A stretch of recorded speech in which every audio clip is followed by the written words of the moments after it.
안녕하세요. 부동산 시장의 흐름을 쉽고 현실적으로 풀어드리는 부동산 연구소의 김 기자입니다. 요즘 뉴스 보시고 있으시죠? 20년 넘게 보유한 아파트 최근 들어 매도자가 급증했다. 이 한 줄로 요약되는 현상이 요즘 시장을 아주 뜨겁게 만들고 있습니다. 서울 기준으로 보면 지난 1월에 560명이던 장기 보유 주택 매도자가 9월에는 1274명으로 늘었어요.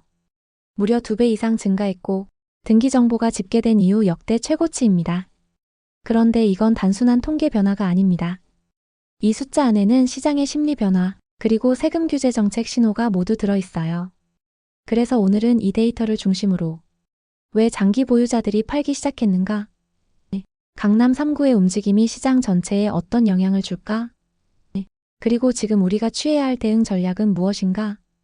이 세 가지를 중심으로 깊이 있게 살펴보겠습니다.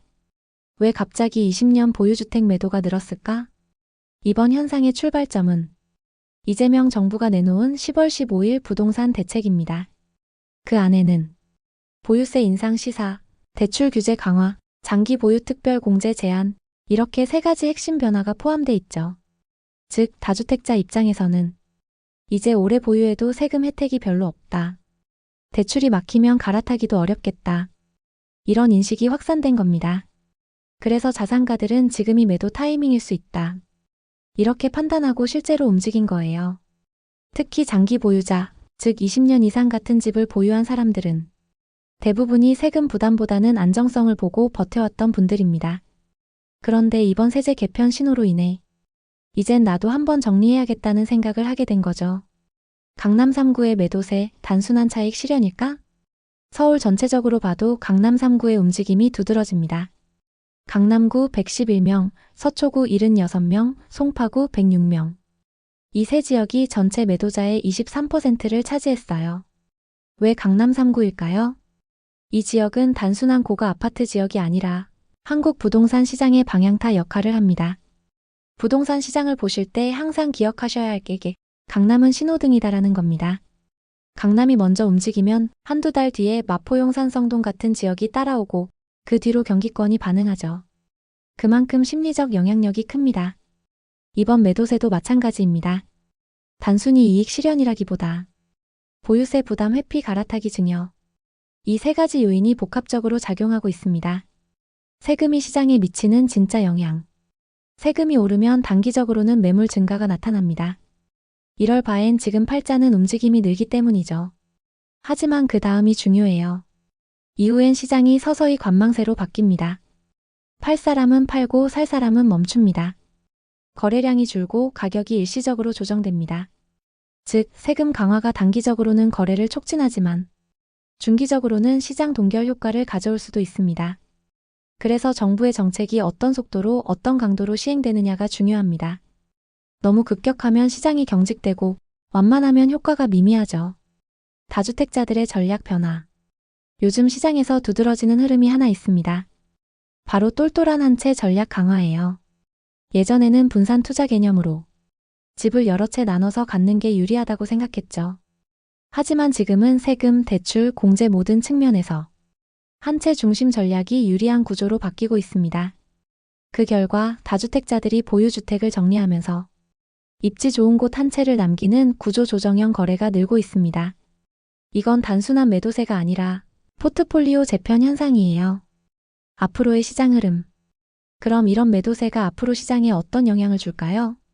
단기적으로는 거래량 증가와 가격 안정이 동반될 가능성이 높습니다. 특히 강남권의 일부 구축 아파트는 매물이 늘면서 조정될 수도 있어요. 하지만 전체적인 폭락 가능성은 낮습니다. 왜냐면 공급이 여전히 부족하고 정부도 부동산 시장의 급격한 하락은 원치 않기 때문이죠. 따라서 중장기적으로는 가격보다는 거래 중심의 안정화 국면으로 갈 가능성이 높습니다.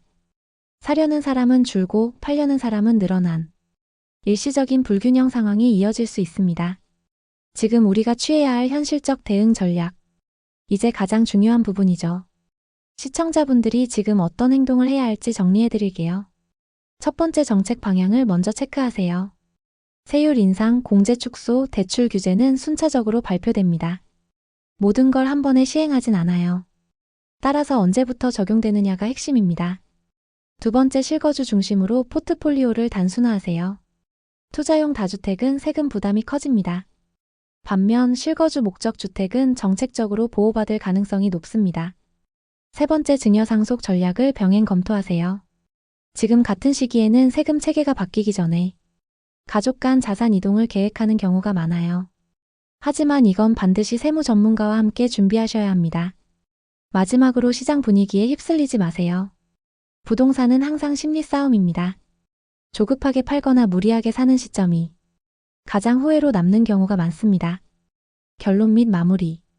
오늘은 최근 뉴스에서 화제가 된 20년 이상 보유주택 매도 급증 현상을 중심으로 정부 정책, 시장 반응, 그리고 투자 전략까지 함께 짚어봤습니다.